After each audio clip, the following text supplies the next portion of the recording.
تو جب یہ نظریہ ہے، یہ صرف ایک خطیب کی حد تک بات نہیں ہے، یہ نظریہ ہے اور یہ عقیدہ ہے، اور یہ عقیدہ بھی صرف گولڈے والے نے نہیں دیا ہے، یہ عقیدہ صرف بریلی والے نے نہیں دیا ہے، علماء تشریف فرما ہیں، خاتم الحفاظ امام جلال الدین سیوطی رحمۃ اللہ تعالی علیہ یقینی طور پر علماء کی صف میں انتہائی معتبر نام ہے، اور علماء بیان فرماتے ہیں کہ یہ وہ بندہ ہے کہ جس کو میرے محبوب کریم صلی اللہ علیہ وسلم نے یہ اعزاز عطا فرمایا ہے کہ حضور نے 70 سے زیادہ مرتبہ میں اپنا دیدار عطا فرمایا ہے، 70 سے زیادہ مرتبہ دیدار عطا فرمایا۔ آپ چونکہ گولڈا شریف سے زیادہ قریب بیٹھے ہوئے ہیں تو اس لیے مجھے امید ہے آپ جلدی سمجھ جائیں گے۔ جس بندے نے ایک دفعہ، توجہ میری طرف رکھیں گے آپ ذرا، جس بندے نے ایک دفعہ دیکھا ہے اور حضور کی زیارت کی ہے تو وہ گلی گلی نگر نگر ان کی زبان سے نکلا ہوا جملہ آج ادا ہو رہا ہے، کوئی مثل کے بولن دی چپ کر میرے علی تھے جانے یا بولن دی۔ جس بندے نے ایک دفعہ دیکھا ہے اس کی زبان سے نکلنے والا وہ جملہ، اگرچہ وہ جملہ اٹھا تو بریلی کی گلی سے تھا لیکن آج تھاں تھاں اس کا ذکر ہو رہا ہے، اور میں ہر محفل میں کہتا ہوں، ہر مجلس میں کہتا ہوں، ہر خطاب میں کہتا ہوں کہ احمد رضا کو چھوڑ کر بھی ہمارا گزارا نہیں ہے اور گولڈے والوں کو چھوڑ کر بھی ہمارا گزارا نہیں ہے۔ اس لیے افراد و تفرید کے شکار ہونے کی ضرورت بھی نہیں ہے، چونکہ کثیر تعداد میں علماء تشریف فرما ہے، اور پنڈی کا ذکر دو ہی حوالوں سے آتا ہے، یا میرے ممتاز قادری کی وجہ سے آتا ہے، کچھ افراد ہو رہے ہیں اس طرف میں نہیں جانا چاہتا۔ میں اتنا کہوں گا گولڈے والے بھی ہمارے ہیں اور بریلی والے بھی ہمارے ہیں، اگر دامن ان کا بھی ہاتھ میں نہ ہو گزارا پھر بھی نہیں ہوتا ہے، اور سنی اگر ہو تو احمد رضا کو چھوڑ کر گزارا اس کا بھی نہیں ہوتا ہے۔ اس نے ایک دفعہ دیکھا ہے، اگرچہ صدا بریلی سی اٹھی ہے لیکن آج ہر محفل میں گونج رہی ہے، ان کی مہک میں دل کے گنجے کھلا دیے ہیں، شراب چل دیے ہیں، اونچے بسا دیے ہیں، ان کے نثار کوئی ایسے ہی غم میں ہوگا تو جب یاد آ گئے ہیں سب غم بلا دیے ہیں۔ جس نے ایک دفعہ دیکھا ہے اس میں اگر اتنا کمال آ گیا ہے تو جس نے 70 سے زیادہ مرتبہ دیکھا اللہ نے اس خاتم الحفاظ کو کتنا مرتبہ عطا فرمایا ہوگا۔ توجہ فرمائیے گا، تھوڑی سی توجہ فرمائیے گا آپ ذرا۔ جس نے 70 سے زیادہ مرتبہ دیکھا، اور میں فرقہ واریت کی بات بھی نہیں کرنا چاہتا اور یہ ہمارا دستور بھی نہیں ہے، اسلوب بھی نہیں ہے، اس لیے کہ سمندر کبھی قطرے میں نہیں گرتا ہے، ہم فرقہ نہیں ہیں۔ یہ بات چونکہ آپ پنڈی شہر میں بیٹھے ہوئے ہیں، میں ایک دیہات سے آیا ہوں، گاؤں سے آیا ہوں، میں تھوڑا پڑھا لکھا ہوں، آپ اہل زبان ہیں، آپ کو زیادہ ہو سکتا ہے سمجھ آتی ہوگی، لیکن دریا کبھی قطرے میں نہیں گرتا ہے۔ ہم فرقہ نہیں ہیں، ہم جماعت ہیں، فرقے باقی سارے ہیں، اس لیے کہ گولڈے والے سے لے کر بریلی والے سے لے کر تاجدار صداقت تک اگر آپ دیکھیں نا تو مسلک تمہیں وہی نظر آتا ہے جو اللہ نے اہل سنت کو عطا فرمایا ہے۔ ہم فرقہ نہیں ہیں، میں فرقہ واریت کی بات نہیں کرنے لگا ہوں، میں آپ کو بتانا یہ چاہتا ہوں کہ فرقہ واریت تو وہ تھی نا، اگر آپ کی توجہ ہو تو فرقہ واریت تو وہ تھی نا جہاں نہت نبی کے غلاموں پر سپیٹ فائر کیے گئے، آج مولوی اپنی نوکری بچانے کے لیے نہ بولے تو نہ بولے، لیکن یاد رکھ کل قیامت والے دن تمہیں حضور کے سامنے بھی جانا ہے۔ یاد رکھ تو اپنا مدرسہ بچانے کے لیے بول یا نہ بول، میں آپ کو اس ممبر پر بیٹھ کر کے ممبر ہی تصور کیا جاتا ہے، میرا کسی طرح سے نہ کوئی سیاسی حوالہ سے نہ کوئی اس طرح کا تعلق کسی پارٹی کے ساتھ نہیں ہے، لیکن میں وہ بندہ ہوں کہ میرا ایک مقتدی اور وہ میرے مدرسے کا اسٹوڈنٹ بھی ہے، شاگرد بھی ہے، جس کے ماتھے پر یہاں پہ گولی لگی ہے، مجھے تو آج عصر کی نماز کے ٹائم پہ پتا چلا، لیکن سارے بندے اس لیے خاموش ہیں یار حالات کی طرف جا رہے ہیں. میں نے کہا یہ اہل سنت کے لیے نئی بات نہیں ہے. ہم نے سلیم قادری کا جنازہ بھی اٹھایا ہے, ہم نے عباس قادری کے نشتر پاک سے جنازہ بھی اٹھایا ہے, ہم نے ڈاکٹر سرفراز نعیمی کا جنازہ بھی اٹھایا ہے. ہمارے لیے نئی بات نہیں ہے, لیکن یاد رکھو اگر جتنا بھی جبر کرتے رہو گے یہ سنی دبیں گے نہیں. ہر گزرتے لمحے کے ساتھ اللہ ان کے جذبوں کو بھی جوانیاں عطا فرمائے گا اور میرا مالک ان کے جوش کو بھی روزانہ عروج عطا فرمائے گا.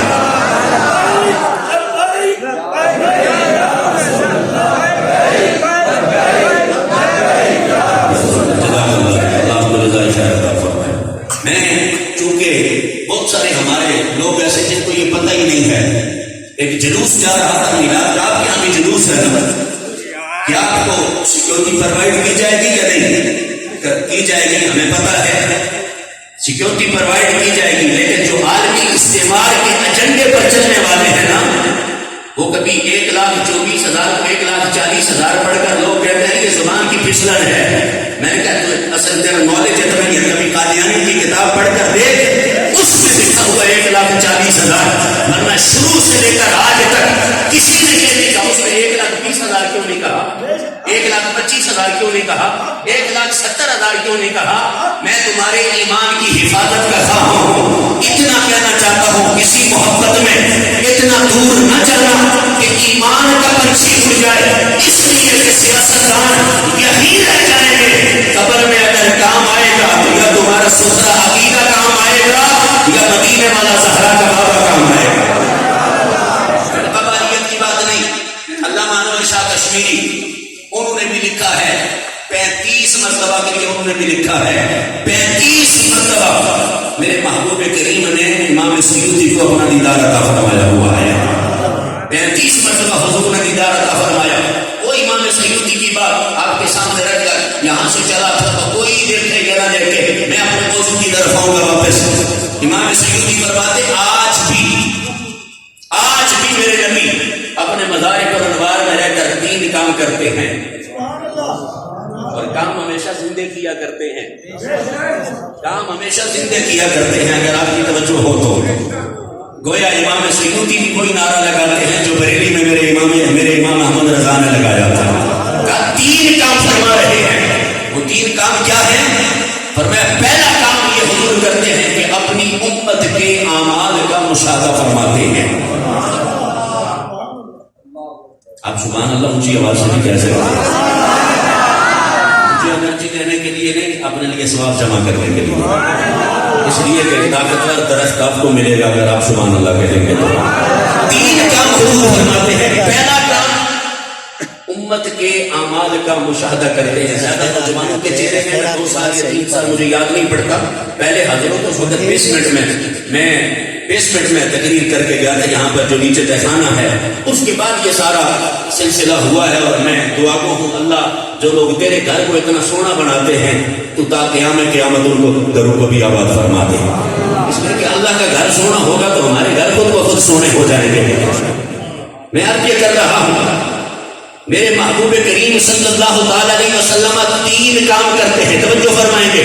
پہلا کام یہ ہے وہ حضور امت کے اعمال کا مشاہدہ کرتے ہیں. اب حضرت شادی تشریف فرما ہے, کثیر تعداد میں حضرات علماء کرام تشریف فرما ہے, آپ بھی یہیں پہ تشریف فرما ہے. توجہ رکھیں گے آپ ذرا, توجہ میری طرف رکھیں گے, سبحان اللہ فرمائیں گے ذرا.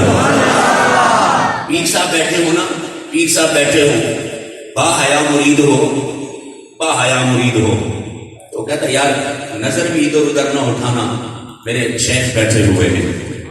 اور با حیا طلب علم ہو نا, با حیا والا طلب علم ہو تو وہ کہتا میرے استاد بیٹھے گئے کوئی ایسی بات نہ کرنا. اور حیا والا بیٹا ہو تو وہ کہتا ابا جی بیٹھے ہوئے کوئی ایسی بات نہ کرنا.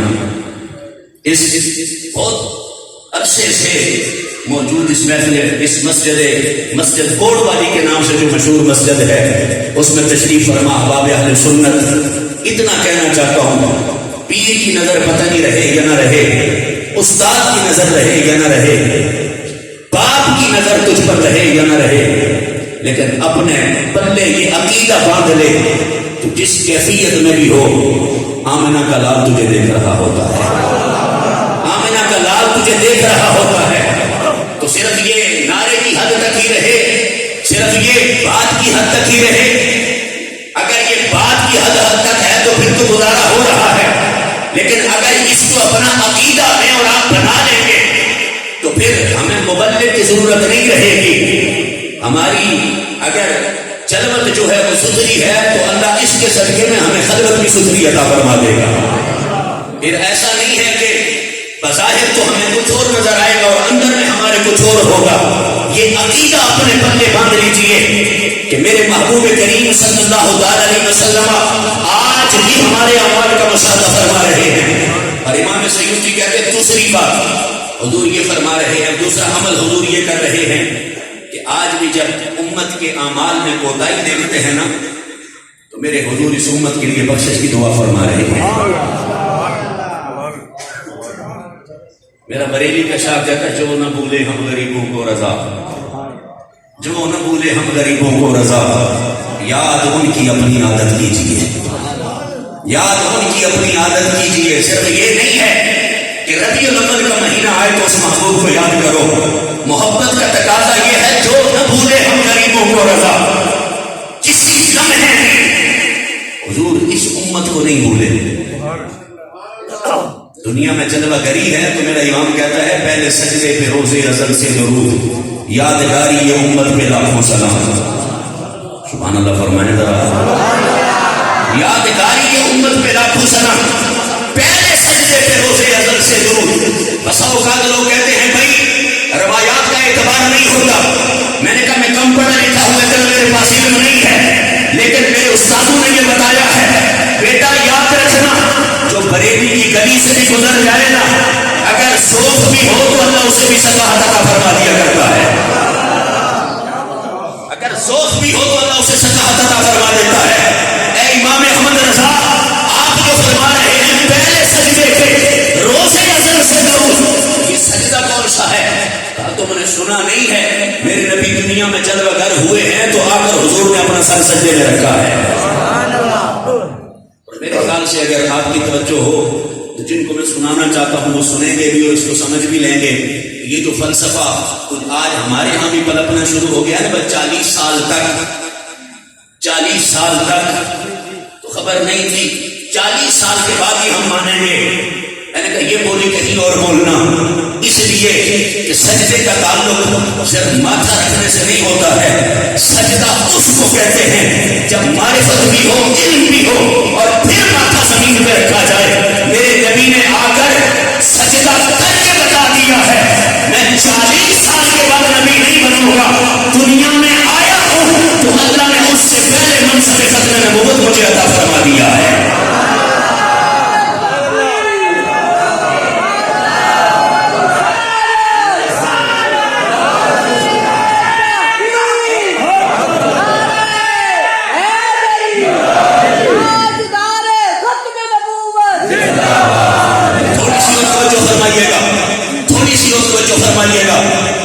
ذہن میں خیال آ جاتا ہے اس لیے کہ قوم اب شیخ الحدیث کو چھوڑ کر، شیخ القرآن کو چھوڑ کر، استاد العلماء کو چھوڑ کر اب ہم نے دین نہ میری ملت کے جوان نے انجینئر سے سیکھنا شروع کر دیا، جس کا نہ ادھر کا پتہ نہ ادھر کا پتہ۔ لیکن خدا کی عزت کی قسم اٹھا کے کہتا ہوں کبھی آپ گلستان شیخ القرآن میں تشریف لائیں نا، حضرت قبلہ شادی کی خدمت عالیہ میں حاضر ہوں، یہ آپ کو اپنا نسبی شجرہ بھی بتائیں گے اور اپنا تعلیم والا شجرہ بھی بتائیں گے، اس لیے کہ ہم اس امپورٹنٹ سرکار کے ماننے والے ہیں نہیں اس کا نہ آگے کا پتہ نہ پیچھے کا پتہ، ہم تو اس سلسلہ تعلیم سے وابستہ ہیں کہ جس میں کہیں علامہ فضل حق خیر آبادی کا نام آتا ہے، علامہ فضل حق خیر آبادی کا نام آتا ہے، اور یہ سلسلہ پھر یہیں تک نہیں رکتا ہے، یہ تاجدار حلقہ تک جاتا ہے، میرے مولا علی المرتضیٰ تک جاتا ہے۔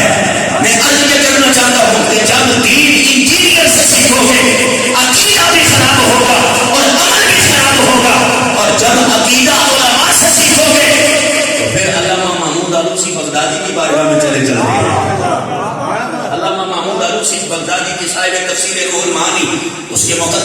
تفسیر کے مقدمہ میں وہ فرماتے ہیں لوگ یہ سمجھتے ہیں حضور نے اعلان نبوت کیا ہے جب پہلی وحی آئی ہے اس کے بعد، فرماتے ہیں ہاں یہ بات ٹھیک ہے کہ تفصیل قرآن حضور کو 40 سال کی عمر میں ملا ہے.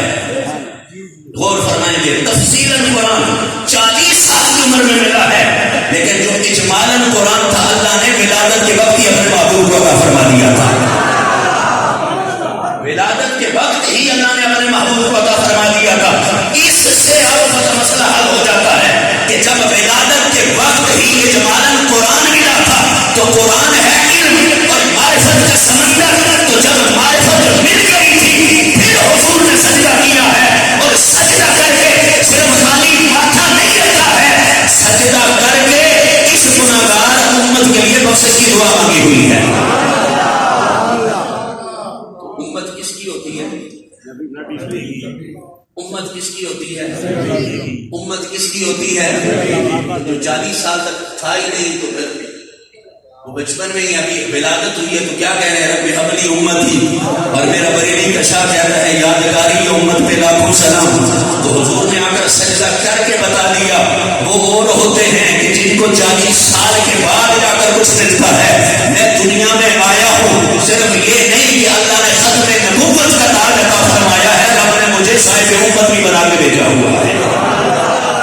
حضور ہر وقت یاد رکھتے ہیں. آج اپنے مزارِ پر انوار میں بھی دوسرا کام ہو گیا ہے، حضور اس امت کے لیے بخشش کی دعا مانگ رہے ہیں. اور تیسرا امام جلال الدین سیوطی کہتے ہیں میرے نبی تیسرا کام یہ کرتے ہیں کہ جہاں پر بھی محبت والے جمع ہو جائیں، جہاں پر بھی محبت والے جمع ہو جائیں اور میرے محبوب کا ذکر کرنا شروع کر دیں تو حضور ان پہ نظر کرم بھی فرماتے ہیں اور ان کے ذکر کو اپنے کانوں سے سماعت بھی فرماتے ہیں. اور یہی تو توجہ ہے، یہی توجہ ہے اور یہی جذب القلوب میرا دیار محبوب کے اندر شیخ محقق شاہ الحق محدث دہلوی نے بھی لکھا ہے، فرمایا دو ہی طریقے ہیں، دو ہی طریقے ہیں حضور کی توجہ حاصل کرنے کے. سلام پڑھو پھر بھی میرا نبی متوجہ ہو جاتا ہے، اور حضور کا ذکر کرو تو پھر بھی میرا نبی متوجہ ہو جاتا ہے. اس لیے میں نے یہ شروع کیا تھا بھائی حضور باقی کوئی بندہ آپ کو ایوارڈ دے یا نہ دے، باقی کوئی سٹیج پہ آپ کا نام لے یا نہ لے، جس نبی کی آمد کی خوشی میں آپ نے یہ چراغاں کیا ہے وہ زہرا کا بابا تمہیں دیکھ بھی رہا ہے اور نظر کرم بھی عطا فرما رہا ہے. ظرف اپنا اپنا ہے، کسی بندے کا ظرف ہی نہ خیرات لینے والا تو وہ کہے گا مجھے تو نہیں ملی ہے، تو میں کہوں گا آپ اپنا ظرف سیدھا کر لیں، اپنا ظرف عالی کر لیں، اس لیے کہ اس در سے خیر مانگنے کے لیے بھی تو ظرف ابو بکر صدیق کا چاہیے. آپ تو سبحان اللہ فرمائیں نظر وہاں سے تو خیرات مانگنے کے لیے ظرف میرے مولا علی المرتضیٰ کا چاہیے، اس لیے کہ جیسا ظرف ہوگا ویسی خیرات ہوگی، جس طرح کا برتن ہوگا ویسی خیرات ہوگی. اگر برتن ابو بکر والا ہو تو صداقت کی تاجداری مل جاتی ہے، اور اگر برتن شجاعت والا ہو تو پھر حیدر کرار کا لقب مل جاتا ہے.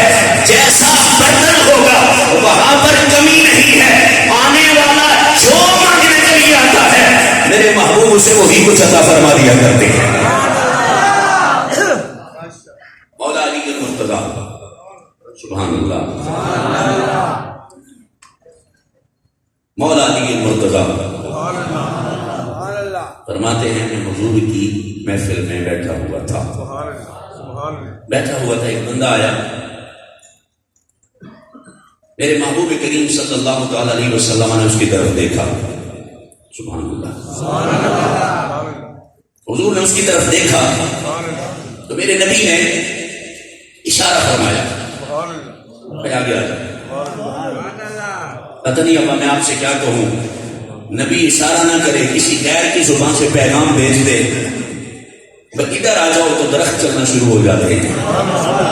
تو نبی اگر کہہ دے بھائی تو جا کے اس پتھر کو کہہ دے تو وہ پتھر پانی پہ چلنا شروع ہو جاتا ہے. پتہ نہیں اس انسان کی کیفیت کا کیا عالم ہوگا جب اسے میرے محبوب نے خود اشارہ کر کے بلایا ہوگا. پاس آ گیا، مولا علی المرتضیٰ کہتے ہیں مسکرا کر کہنے لگا آپ نے مجھے پہچانا، آپ نے مجھے پہچانا. تو میرے حضور مسکرا کر کہنے لگے ہاں میں نے تجھے پہچانا، تو وہی کٹھیا والا ہے نا، وہی کٹھیا والا ہے نا؟ اس نے کہا جی ہاں میں وہی ہوں۔ تو میرے حضور نے فرمایا سال مانگ کیا مانگتا ہے؟ بات ذہن میں رکھیے گا، جیسا ظرف ہوگا ویسی خیرات ملے گی۔ مانگ کیا مانگتا ہے؟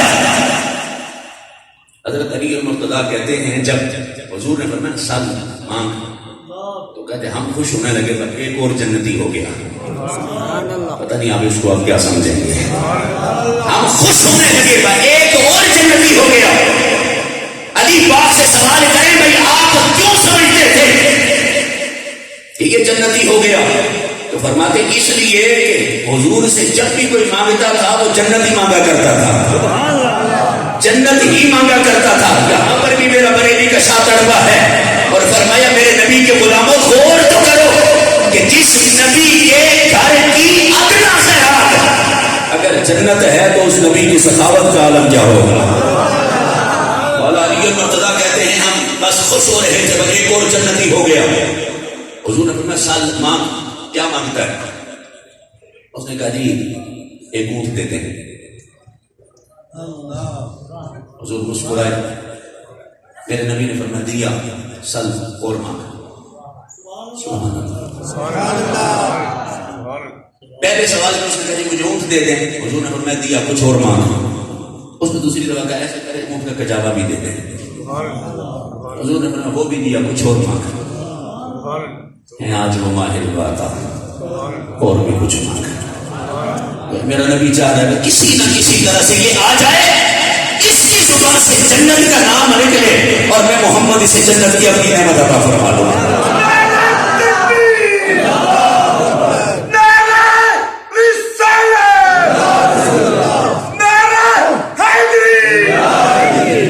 حضور نے فرمایا مانگ، اسے کہا اونٹ دے دیں، اور فرمایا ذرا اس کے اوپر لطف لیں ذرا اس کا۔ حضور نے فرمایا مانگ، کیا مانگتا ہے؟ انہوں نے کہا جی اونٹ۔ حضور نے فرمایا وہ دے دیا، سل کچھ اور مانگ۔ اس نے کہا جی مجھے کجاوا بھی دے دیں، میرے نبی نے فرمایا وہ بھی دے دیا۔ تیسری دفعہ حضور نے فرمایا کچھ اور مانگ۔ اس نے کہا جی واپس جانے کے لیے زیادہ راہ نہیں ہے، کچھ خرچہ بھی دے دیں۔ سرکار کو نہ لا ہے نہ حاجت اگر کی ہے، سرکار کو نہ لا ہے نہ حاجت اگر کی ہے۔ میرے محبوب کریم صلی اللہ علیہ وسلم نے فرمایا چل تجھے وہ بھی دیا، لیکن حضور کہنے لگے اس مجھ سے مانگنے والے تجھ سے تو بنی اسرائیل کی وہ بوڑھی اماں اچھی تھی، وہ بنی اسرائیل کی بوڑھی اماں اچھی تھی، کم از کم موسیٰ سے مانگا تو کچھ ڈھنگ کا تھا نا۔ حضرت مولا علی المرتضیٰ فرماتے جب حضور نے فرمایا وہ بنی اسرائیل کی بوڑھی اماں بوڑھی مائی جو تھی وہ اچھی تھی، تو کہتے بس اب اس کی طرف سے ہماری توجہ ہٹ گئی اور توجہ ادھر چلی گئی۔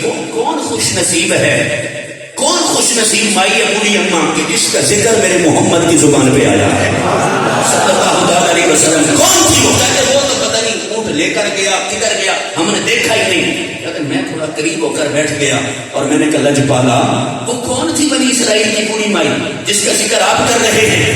تو میرے محبوب کریم صلی اللہ علیہ وسلم نے فرمایا جب حضرت موسیٰ علیہ السلام کو اللہ نے حکم دیا نا اپنے امتیوں کو حواریوں کو ماننے والوں کو لے کر نکلو یہاں سے، حضرت موسیٰ علیہ السلام نے جب اعلان کیا نا تو پتہ ہے کتنے بندے نکلے؟ پتہ ہے کتنے بندے نکلے؟ 6 لاکھ بندہ تھا، 6 لاکھ بندہ حضرت موسیٰ علیہ السلام کے ساتھ نکلا، لے کر جب پہنچے دریا کنارے تو عرض کرنے لگے میرے مالک سامنے دریا ہے کیسے جائیں؟ تو موسیٰ پریشان کیوں ہوتا؟ ہم نے تجھے آسان ہی دیا، پریشان کیوں ہوتا؟ آسان ہی دیا۔ مالک کیا کروں اسے؟ کہا کہ پانی پہ مار، اصابو مار لینا، رستے ہم بنا دیں گے۔ حضرت موسیٰ علیہ السلام نے اصا مارا تو کتنا 12 فٹ کی گلی،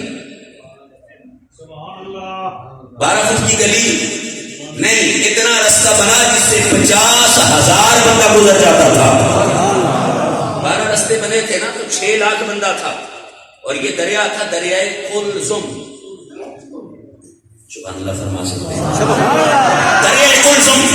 میرے محبوب کریم نے فرمایا جب 6 لاکھ بندے کو لے کر حضرت موسیٰ علیہ السلام بیچ دریا کے پہنچے نا دریائے کلثم کے، اللہ نے جبریل کو بھیجا کہ موسیٰ سے پوچھو کہاں جا رہے ہو، کہاں جا رہے ہو؟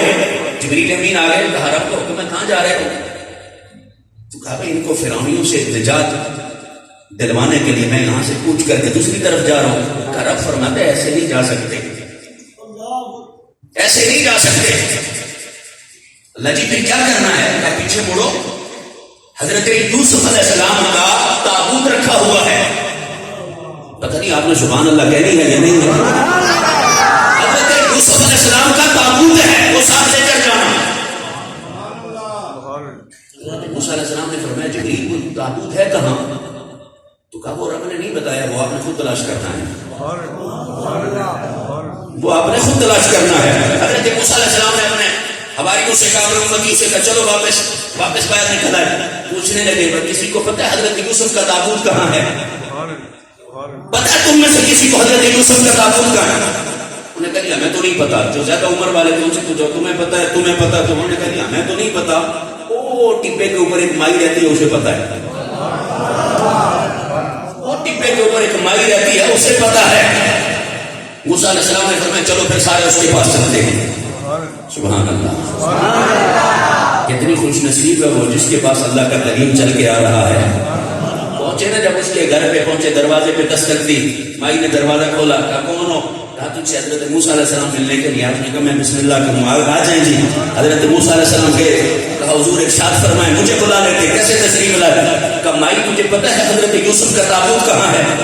یہ میرے رب کی حکمتیں ہیں، یہ میرے رب کی حکمتیں ہیں۔ کہیں دماغ کے کسی کونے خدرے میں یہ خیال مت لانا کہ مائی کے پاس علم زیادہ تھا اور موسیٰ کے پاس تھوڑا تھا، اس لیے کہ نبوت ایک ایسا خاصہ ہے کہ اللہ جسے عطا فرماتا ہے اسے علوم غیبیہ سے بھی متصف فرما دیا کرتا ہے۔ اور ہمارا نظریہ عقیدہ، میں اپنی دیسی زبان اگر آپ کو بتاؤں دیسی زبان میں، تو ہمارا عقیدہ اور نظریہ یہی ہے کہ امتی جتنا بھی بڑھ جائے نا، جتنا بھی بڑھ جائے وہ نبی کے برابر نہیں ہو سکتا ہے۔ اسی بات کے اوپر تو اختلاف ہے، اسی بات کے اوپر تو آج نزاع کی کیفیت بنی ہوئی ہے لوگوں میں۔ امتی جتنا بھی بڑھ جائے، وہ کوئی بھی ہو، نام لینے کی حاجت نہیں ہے، اس لیے کہ نبیوں کی جماعت وہ جماعت ہے کہ جس کو اللہ نے سب سے زیادہ مرتبہ عطا فرمایا ہوتا ہے۔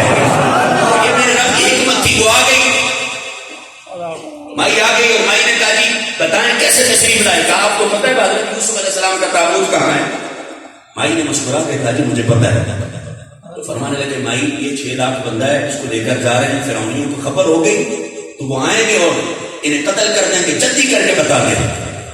میرے محبوب کریم نے فرمایا، مائی مسکرا کر کہنے لگی بتاؤں گی تو صحیح لیکن پہلے میری کچھ شرطیں ہیں، اس کے اوپر آپ سبحان اللہ فرما سکتے ہیں، میری کچھ شرطیں ہیں۔ کہا کیا شرطیں ہیں تیری؟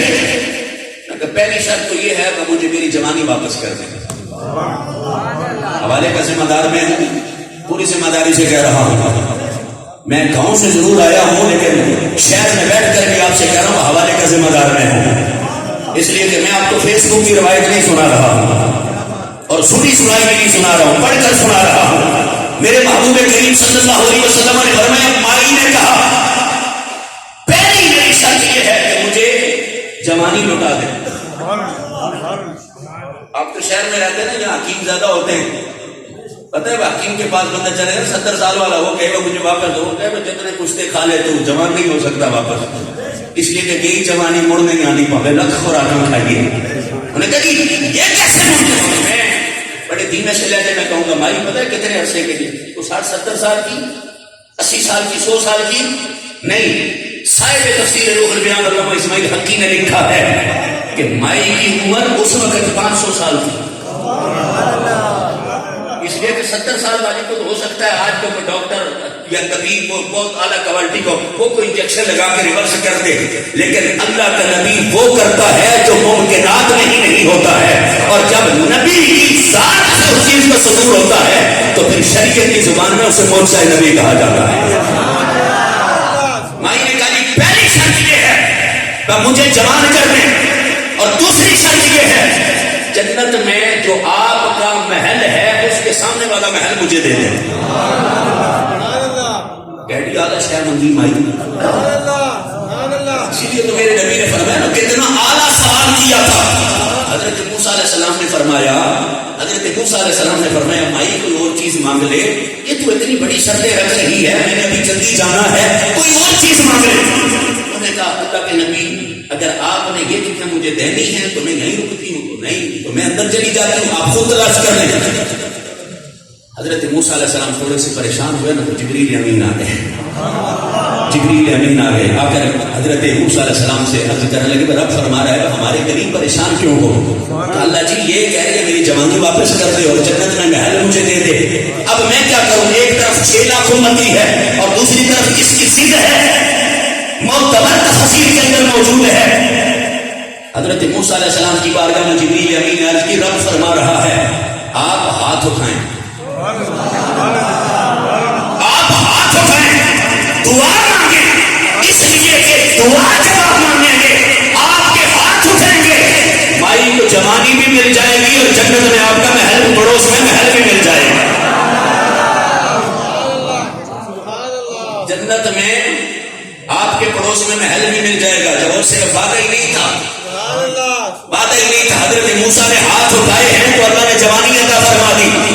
مرکزی میلاد کمیٹی کے زیر تمام اس مسجد کے اندر اس سچی محفل کے اندر آنے والوں کہنا یہ چاہتا ہوں رب نے فرمایا دعا مانگو، دعا مانگو گے تو جوانی بھی ملے گی اور جنت کی ضمانت بھی ملے گی۔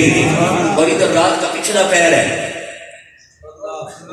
رات کا پچھلا پیر ہے، میرے نبی کا صحابی حضور کی بارگاہ میں ہے، میرے محبوب کریم صلی اللہ علیہ وسلم نے فرمایا ساتھ میں مانگ، کہتے سونے سارا کچھ بہو ہے، حضور نے فرمایا مانگ، وہ کہتے حضور سب کچھ بہت ہے، میرے آقا نے فرمایا نہیں مانگ، اس نے پھر اللہ کے مانگو مجھے جنت میں اپنی رفاقت عطا فرما دے، جنت میں مجھے اپنی رفاقت عطا فرما دے۔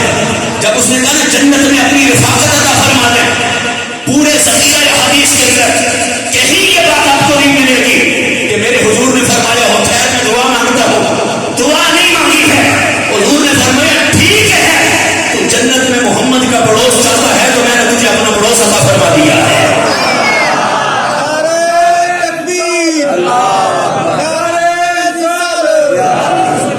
میں نے جنت میں تجھے اپنا پڑوس عطا فرما دیا ہے۔ احباب گرامی کے اندر جس کا جیسا ظرف ہے میرا نبی اسے ویسی ہی خیرات عطا فرماتا ہے، میرا نبی اسے ویسی ہی خیرات عطا فرماتا ہے۔ اس طرح سے پیغام بھی تو چاہیے آپ کو۔ آج اس ماحول میں میں اور آپ رہ رہے ہیں نا، ہمارا جو گھریلو نظام ہے کون نہیں واقف اس سے؟ آؤ یہ پیغام لے کر اٹھو یہاں سے۔ میرے محبوب کریم صلی اللہ تعالی علیہ وسلم کے یاروں نے جب قبیلہ بنو سعد کو فتح کیا، قبیلہ بنو سعد کو فتح کیا، کچھ لوگ قیدی بنائے گئے، کچھ خواتین بھی قیدی بنی۔ ان کو جب لایا گیا نا تو ان میں ایک خاتون ایسی تھی کہ جس کا نام شیما تھا، جس کا نام شیما تھا، شاید کہ اتر جائے تیرے دل میں میری بات، شیما نام تھا اس کا۔ جب اس نے دیکھا نا صحابہ تو کہنے لگی، صحابہ کو دیکھا تو کہنے لگی تم کون لوگ ہو بھائی، کون ہے تمہارا قائد، کون ہے تمہارا بادشاہ؟ تو صحابہ نے کہا ہمارے آقا ہیں، ان کا نام محمد مصطفیٰ ہے صلی اللہ علیہ وسلم۔ تو شیما کہنے لگی وہ جو محمد مکی ہے،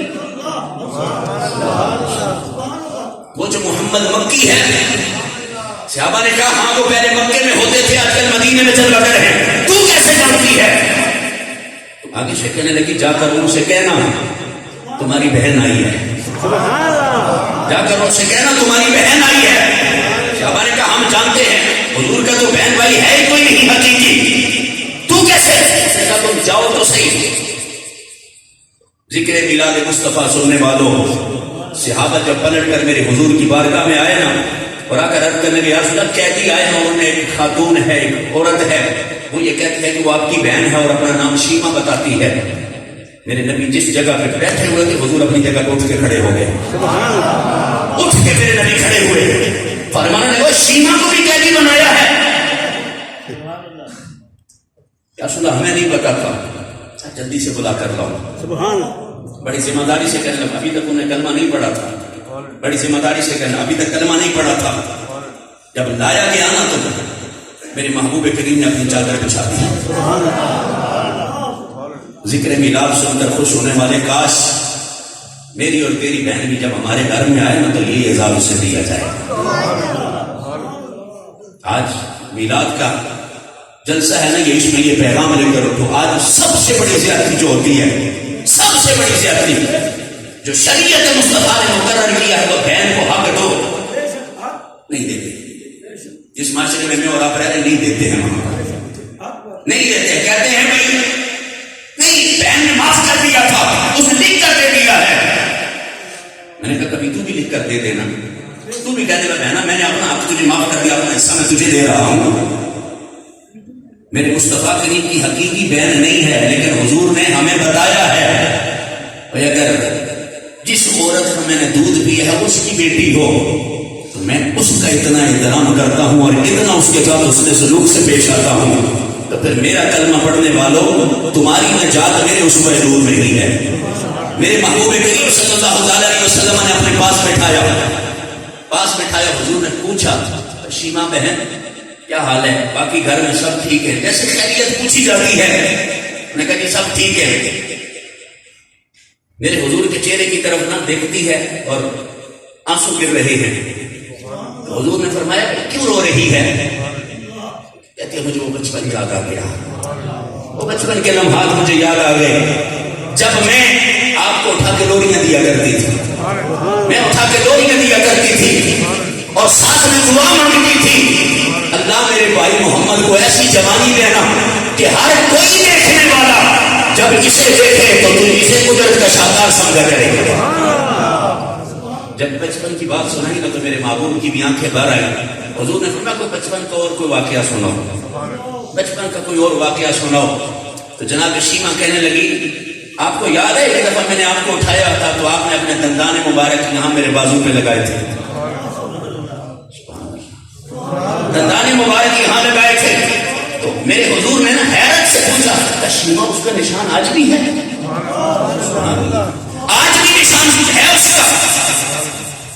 کہنے لگی نشان ہی نہیں ہے محبوبہ، جہاں تیرے دندان مبارک لگے تھے نا آج بھی جب بھی رات کی تاریکی چھا جاتی ہے تو اس نشان سے نور کا حالہ بلند ہونا شروع ہو جاتا ہے، نور کا حالہ بلند ہونا شروع ہو جاتا ہے. میرے محبوب نے فرمایا کیا چاہتی ہے؟ کہا میں واپس جانا چاہتی ہوں. حضور نے صحابہ کو فرمایا میری بہن آئی میرے گھر میں، واپس جب جائے نا تو اسے 100 اونٹ میری طرف سے دو، 100 بکریاں میری طرف سے دو. ایسے الوداع کیا جاتا ہے. میں تجھے کہنا چاہتا ہوں تو نمازی بھی ہے، تو حاجی بھی ہے، تو سارا کچھ ہے. تیرے دروازے سے تیری بہن اگر آنسو بہا کے نکل رہی ہے نا تو خدا کی عزت کی قسم نہ مدینے والا تجھ سے راضی ہے نہ مدینے والے کا خدا تجھ سے راضی ہے. یہ رضا تجھے تبھی ملے گی. یہ میرے لیے اور آپ کے لیے تعلیم تھی. میرے محبوب کریم صلی اللہ علیہ وسلم نے فرمایا 100 اونٹ دے دو، 100 بکریاں بھی دو. شیما جب لے کر گئی نا تو باقی جو لوگ تھے انہوں نے کہا شیما کہاں گئی تھی؟ کہا تمہیں پتہ نہیں ہے یہ جنہوں نے ہمیں پکڑا ہوا قیدی بنایا یہ کون ہے؟ انہوں نے کہا ہمیں تو نہیں پتا. کہا کہ میرا مکی بھائی محمد ہے صلی اللہ علیہ وسلم، یہ میرا وہ مکی بھائی ہے. وہ کہنے لگے تو ان کے پاس جانا چاہیے، ہم سب کو جانا چاہیے. شیما نے کہا وہ میرے ساتھ چلو. جب سارے آئے نا تو میرے محبوب کریم نے کہا شیما واپس آ گئی ہے؟ حضور اگر میں اکیلی گئی تو زمانہ یہ کہے گا محمد صرف اپنوں کے ساتھ شفقت کرتا ہے. کہا کیا چاہتی ہے؟ کہا یہ میرے علاقے والے ہیں. میرے محبوب نے فرمایا صحابہ ان سب کو آزاد کر دو، اس لیے کہ میری بہن میرے دروازے پہ آئی ہے. سارا کچھ برداشت ہو سکتا ہے لیکن بہن کو کبھی خالی ہاتھ واپس نہیں لوٹایا جا سکتا ہے. جب سب کو آزاد کر دیا تو جانے لگے تو ایک بابا بول اٹھا، بڑی عمر کا تھا. اس نے کہا ایسا لجپال کہاں ملے گا؟ پیغام سچا وہی ہے جو یہ محبوب لے کے آیا ہے. میں تمہیں مشورہ یہ دیتا ہوں خالی ہاتھ واپس نہ جاؤ، باقی تو سارا کچھ مل چکا ہے لیکن اس کا کلمہ پڑھ کے اس کے دامن کرم سے وابستہ ہو جاؤ. اللہ تمہیں دنیا میں بھی عزت عطا فرمائے گا اور آخرت میں بھی عزت عطا فرمائے گا. اور یہی وہ قافلے والے تھے جب پلٹ کے واپس جا رہے تھے تو ترانہ پڑھتے ہوئے جا رہے تھے. اس زمانے والوں یاد رکھو باقی کوئی خیرات دے 2 دن کے لیے، 2 ہفتے کے لیے، 2 مہینے کے لیے دیتا ہے لیکن محمد جس کو بھی دیتا ہے اس کی نسلوں کے لیے بھی کافی ہو جایا کرتی ہے.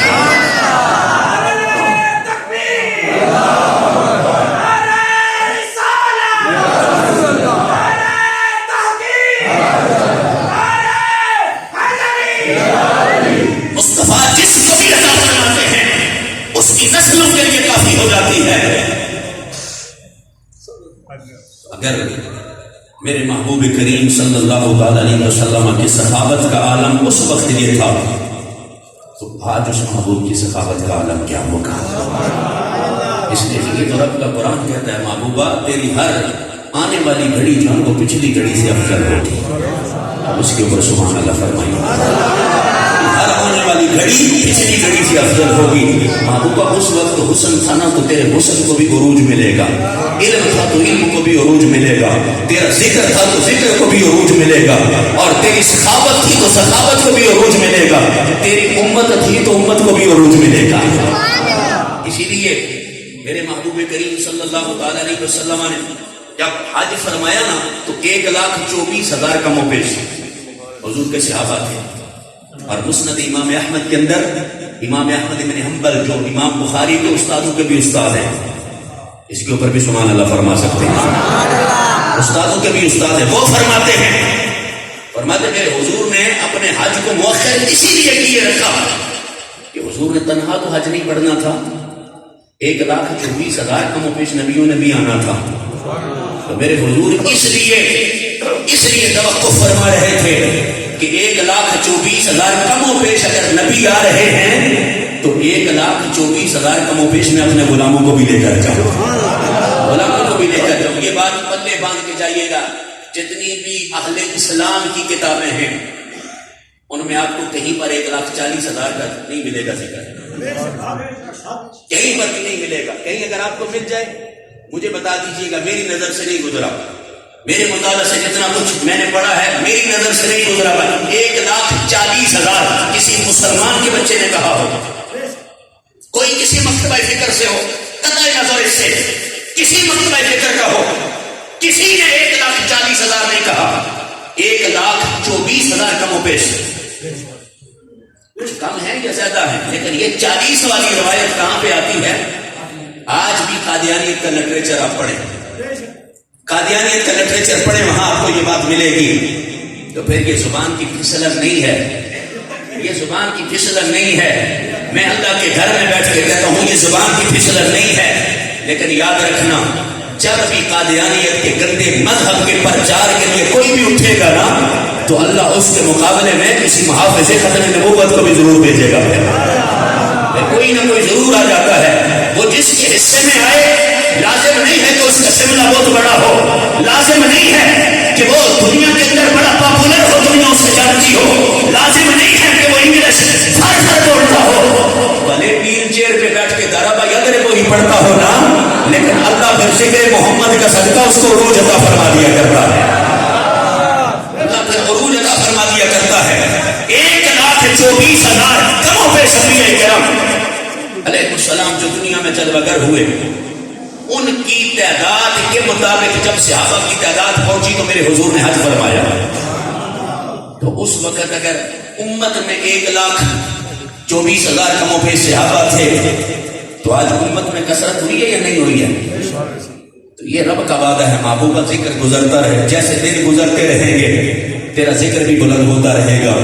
ان پنڈی کی گلیوں میں ہم بھی کبھی چلے ہیں, آج سے 20 سال 25 سال پہلے میرے خیال سے اتنا عروج نہیں ہوتا تھا, اتنا عروج نہیں ہوتا. 20-25 سال پہلے میں نے بھی طالب علمی کا زمانہ یہیں پہ گزارا, مجھے پتا ہے اتنا عروج نہیں ہوتا تھا.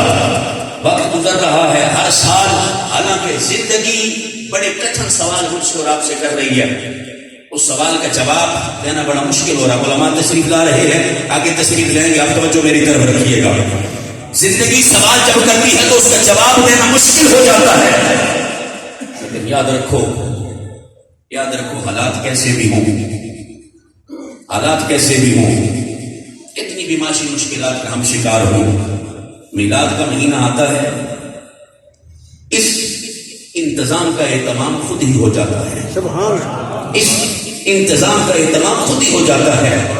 اور کوئی بندہ اگر یہ سمجھتا ہے میرا اپنا کمال ہے, پیدا کرنے والے کی قسم میں اس کا کمال نہیں ہے.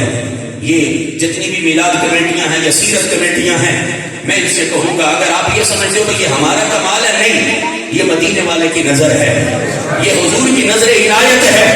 اس لیے کہ جلسہ PTI کا ہو تو بندہ بھی پی ٹی آئی کا ہی میزبان ہوتا ہے، جلسہ نون لیگ والوں کا ہو تو میزبان بھی نون لیگ کا بندہ ہوتا ہے، اور اگر جلسہ مدینے والی سرکار کا ہو، جلسہ مدینے والی سرکار کا ہو تو انتخاب پھر وہاں سے ہوتا ہے۔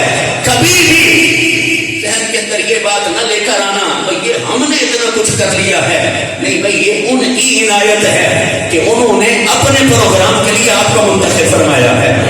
ورنہ حضرت حسان ابن ثابت نے نہیں کہا تھا لوگوں یاد رکھنا میں کبھی بھی اس لیے حضور کا ذکر نہیں کرتا کہ میرا ذکر کرنے سے حضور کا ذکر بلند ہوتا ہے، نہیں، میں اس لیے ذکر کرتا ہوں کہ جب حضور کا نام آ جاتا ہے تو اللہ میرے کلام کو برکت عطا فرما دیا کرتا ہے۔ بس یہ آخری بات ہے، اس محبوب کا ذکر صرف تاریخ اسلامی میں نہیں، صرف تاریخ اسلامی میں نہیں، جتنے بھی مذاہب یا ادیان گزرے ہیں، جتنی ان کی عمریں تھیں وہ گزار کر چلے گئے یا آج بھی صحیح یا غلط شکل میں موجود ہیں، آپ کبھی ان کا مطالعہ کریں، مذہب کوئی بھی رہا ہونا، ذکر اللہ نے میرے محبوب مصطفیٰ کا رکھا ہے۔ کتاب کوئی بھی رہی ہو، ذکر میرے محبوب کریم صلی اللہ تعالی علیہ وسلم کا رہا ہے۔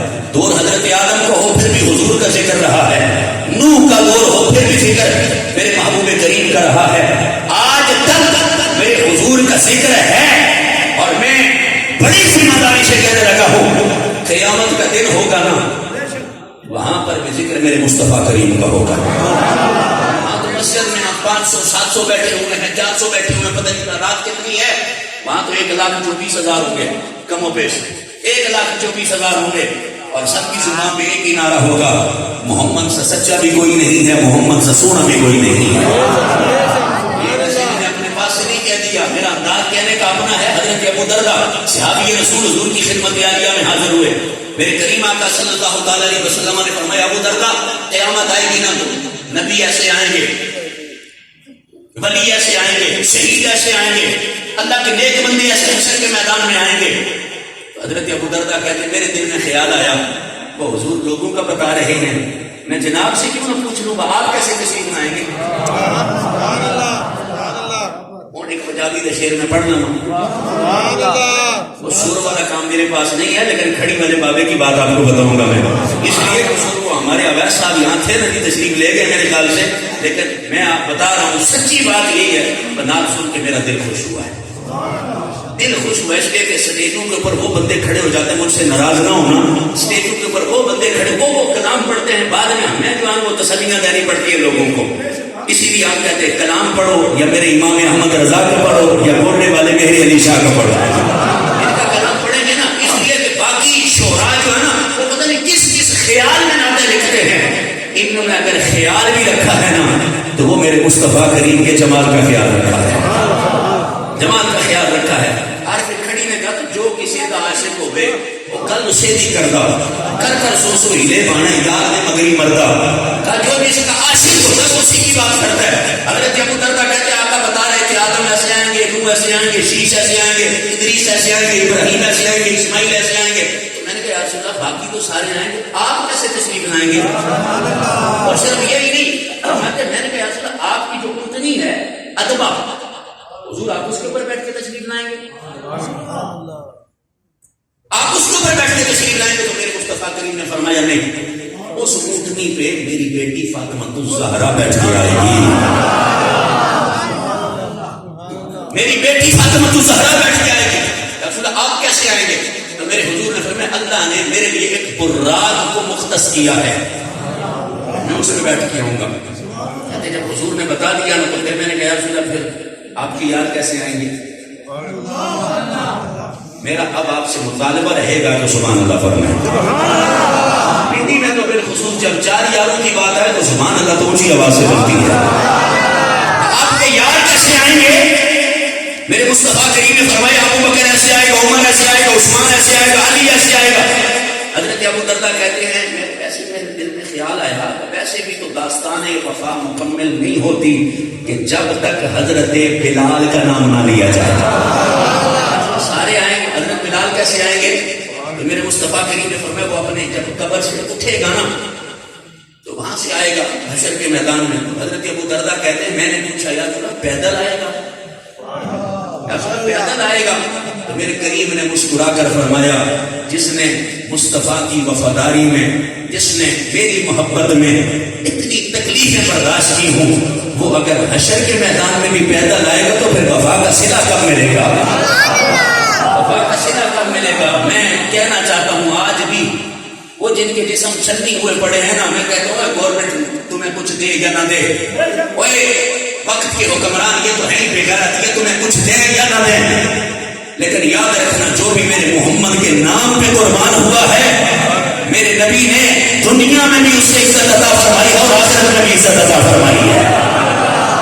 میرے حضور نے اسے عزت، آج چھلنی جسم دیکھتے ہیں ہم جب، پھر کبھی کبھی وہ احد کے میدان کے واقعات پڑھتے ہیں نا، جب میرے محبوب کریم نے فرمایا تھا میرا ساتھ کہاں ہے، آپ کی توجہ ہے، میرا ساتھ کہاں ہے؟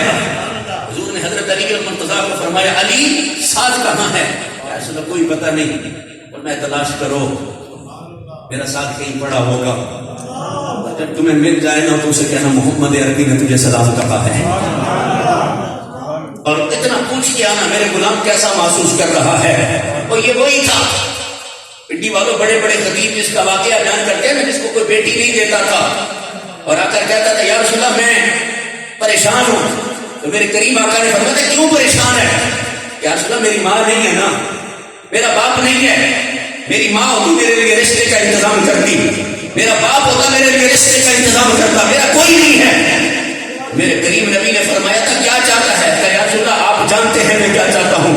حضور نے فرمایا گھبرانا، باقی کسی کا رشتہ کہاں ہو رہا ہے، کسی کا رشتہ کہاں ہو رہا ہے، وہ جو مدینے کا فلاں قبیلے کا سردار ہے جا کے اسے پیغام دینا اس کی بڑی بیٹی کا نکاح میں محمد تیرے ساتھ کر رہا ہو۔ جب دیوانے نے سنا مچلتا ہوا وہاں، یہ وہی حضرت صاحب ہے سیاہ خام کے لیے، جب حضرت علی المرتضیٰ تلاش کرتے کرتے پہنچے نا تو ایک گھاٹی کے اندر پڑے ہوئے جسم زخموں سے چھلنی ہو چکا ہے، پاس گئے اور جا کر کہا ساتھ توجہ کرنا شاید آپ سمجھ پاؤ، جا کر کہا ساتھ محبوب نے تجھے سلام کہا ہے، محبوب نے سلام کہا ہے۔ وہ جس کو رضا کی کیفیت میں تھا، جو جب محبوب کا نام آیا نا تو کوئی جسم کے اندر ایسے ایک جذبہ بیدار ہوا، جذبہ بیدار ہوا۔ کہا علی جا کر حضور کو کہنا، غلام کہتا ہے یا رسول اللہ ساری سلامتیاں آپ کے لیے ہیں، ساری سلامتیاں آپ کے لیے، میرے محبوبہ اللہ تجھے سلامت رکھے، ساری سلامتیاں آپ کے لیے ہیں۔ حضرت علی المرتضیٰ نے کہا حضور فرماتے ہیں بھائی کیف وجدت، کیسا لگ رہا ہے تجھے، کیا محسوس کر رہا ہے؟ وہ جواب دل کی تختی پہ لکھ کر لے جانا۔ حضرت سعد نے کہا جا کر کہنا میرے محبوب سے کہ سعد کہہ رہا محبوبہ یہ تیری نسبت کا صدقہ ہے، میں لیٹا ہوا تو احد کی اس گھاٹی میں ہوں، لیکن یہاں لیٹے ہوئے بھی مجھے جنت کی خوشبو آ رہی ہے، یہاں لیٹے ہوئے بھی مجھے جنت کی خوشبو آ رہی ہے۔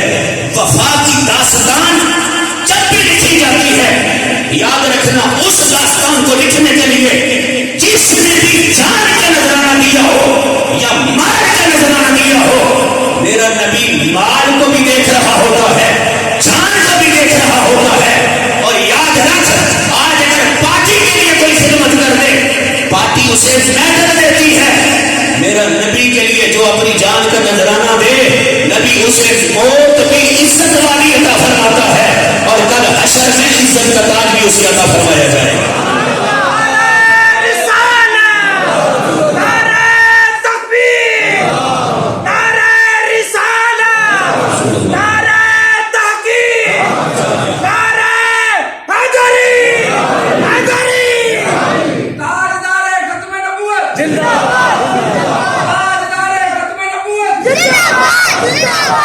آپ جتنے تشریف فرما ہے، میں اگر یوں کہوں تو بیجا تو نہیں ہے نا کہ آپ نے تو یادگار اصلاح استاد العلماء حضرت قبلہ مفتی عبدالصبور صاحب چشتی، آپ نے تو زیارت کی ہے نا جتنے بابے بیٹھے ہو، کیا وفا کا پیغام انہوں نے نہیں دیا؟ وہ وفا کا پیغام دے کر گئے ہیں، اسی لیے تو آج ان کا ذکر خیر ہو رہا ہے۔ میرے محبوب کریم صلی اللہ تعالی علیہ وسلم نے فرمایا ابو درداء وہ میرا غلام اور پیدل آئے، رسول اللہ کیسے آئے گا؟ کہ اللہ جنت سے اس کے لیے سواری بھیجے گا، اللہ جنت سے اس کے لیے سواری بھیجے گا. یا رسول اللہ پھر کیا منظر ہوگا؟ بس یہ روایت مفہوماً آپ سن لیں اور میں گفتگو ختم کر دیتا ہوں. پھر کیا منظر ہوگا؟ کہا جب سواری آئے گی نا تو حضرت بلال سواری پہ سوار ہو جائیں گے.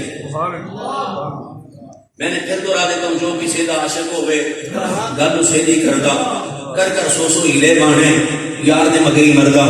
حشر کا میدان ہے، 1,24,000 کم و بیش نبی بھی ہیں، نبیوں کی امتیں بھی ہیں. حضرت بلال اپنی قبر سے اٹھیں گے، میرے محبوب نے فرمایا سواری پہ بیٹھیں گے اور اذان شروع کر دیں گے. مؤذن تو اور بھی بڑے ہیں، مؤذن تو اور بھی بڑے ہیں، ہر مسجد میں مؤذن ہوتا ہے، اذان دینے والا ہوتا ہے، لیکن حشر میں بلال سے ہی کیوں اذان دلوائی جائے گی؟ اس لیے کہ تاکہ زمانے کو یہ بتایا جائے جس نے مصطفیٰ کے لیے مار کھائی ہے نا دنیا میں، حضرت فاروق اعظم نے کہا خالی بلال نہ کہنا، آزا سیدنا بلال، یہ وہ بلال ہے جو ہمارا سردار بلال ہے. اور حشر کے میدان میں بلال جب اذان دیں گے تو یہ پتہ چل جائے گا جو محمد کا وفادار ہو اسے دنیا میں بھی عزتوں کے تاج ملتے ہیں، حشر میں بھی عزتوں کے تاج ملتے ہیں. مصطفیٰ کریم صلی اللہ تعالی علیہ وسلم فرماتے وہ اذان دینا شروع کریں گے، سواری چلنا شروع ہو جائے گی. اللہ اکبر اللہ اکبر اللہ اکبر اللہ اکبر اشہد ان لا الہ الا اللہ اشہد ان لا الہ الا اللہ. یہ 4 کلمات کہہ چکے ہوں گے. جب 5واں کلمہ کہنے لگے نا اشہد ان محمد رسول اللہ صلی اللہ تعالی علیہ وسلم، میرے آقا فرماتے اس جگہ پہ آ جائیں گے جو سب اللہ کے نبیوں کے ساتھ ہوگی. اللہ فرمان ہے اتنا سبب ہے انعقاد بزم محشر کا، ان کی شان محبوبی دکھائی جانے والی ہے. 1,24,000 کم و بیش انبیاء موجود ہوں گے. حضرت بلال وہاں سواری پہ سوار ہو کر نا اذان پڑھ رہے ہوں گے، کہیں گے اشہد ان محمد رسول اللہ صلی اللہ تعالی علیہ وسلم. میرے آقا فرماتے سارے نبی کہیں گے وہ ناقہ سوارا، وہ اونٹنی سوارا. کیا کہہ رہا ہے؟ وہ کس چیز کا اعلان کر رہا ہے؟ وہ کیا کہہ رہا ہے آج حشر کے میدان میں؟ کس چیز کا اعلان کر رہا ہے؟ تو میرے آقا فرماتے میرا بلال ان کی طرف دیکھ کر کہے گا اوہ میں گواہی دے رہا ہوں کہ محمد اللہ کے سچے رسول بھی ہیں اور سونے رسول بھی ہیں. سارے 1,24,000 کم و بیش انبیاء کرام کہیں گے اوہ ناقہ سوارا آج اکیلے گواہی نہ دے، آج ہم سارے مل کے گواہی دیتے ہیں. اب ذرا سنیے گا، فقط اتنا سبب ہے انعقاد بزم محشر کا کہ ان کی شان محبوبی دکھائی جانے والی ہے. اس مسجد میں جتنے آپ افراد موجود ہو، آپ اگر سبحان اللہ کہتے ہو تو ایک ماحول بن جاتا ہے. تو جب 1,24,000 سارے سونے بھی ہیں، سچے بھی ہیں، اونچے بھی ہیں، اعلیٰ بھی ہیں، عرفہ بھی ہیں، کوئی صفی اللہ ہے، کوئی نجی اللہ ہے، کوئی کلیم اللہ ہے، کوئی خلیل اللہ ہے، کوئی صفی اللہ ہے، کوئی روح اللہ ہے، وہ سارے کے سارے جب حشر کے میدان میں نعرہ لگائیں گے محمد اللہ کے آخری نبی بھی ہیں اور محمد اللہ کے سونے نبی بھی ہیں. کیا سمجھتے ہیں آپ؟ حشر کا نقشہ نہیں بدلے گا، حشر کا نقشہ نہیں بدلے گا، یقینی طور پر بدلے گا. اور یاد رکھنا جو ان کے ذکر سے جڑ جائے میرا اللہ اسے بھی مجبور بنا دیتا ہے، میرا اللہ اسے بھی مجبور بنا دیتا ہے. وَلَلْآخِرَةُ خَيْرٌ لَكَ مِنَ الْأُولَىٰ. محبوبہ گزرتے لمحوں کے ساتھ تیری ہر ادا کو اللہ عروج عطا فرمائے گا. خوش بخت ہوتے ہیں وہ لوگ کہ جو حضور کی اداؤں سے منسلک ہو جاتے ہیں، جو میرے نبی کی ادا سے منسلک ہو جائے اللہ تبارک و تعالی اسے دور جہانوں میں کامیابیاں عطا فرماتا ہے. دعا گو اللہ کے عالم جل وعلا شانہ آپ کی اس مسجد انتظامیہ کو، مسجد کے جو امام خطیب صاحب ہیں، ان کے جو دیگر رفقا ہیں، حضرت صاحبزادہ شاہد صبور صاحب ہیں، حضرت صاحبزادہ ماجد صبور صاحب ہیں، ان کے جو رفقا ہیں اللہ تبارک و تعالی جتنی بھی میلاد کمیٹیوں کے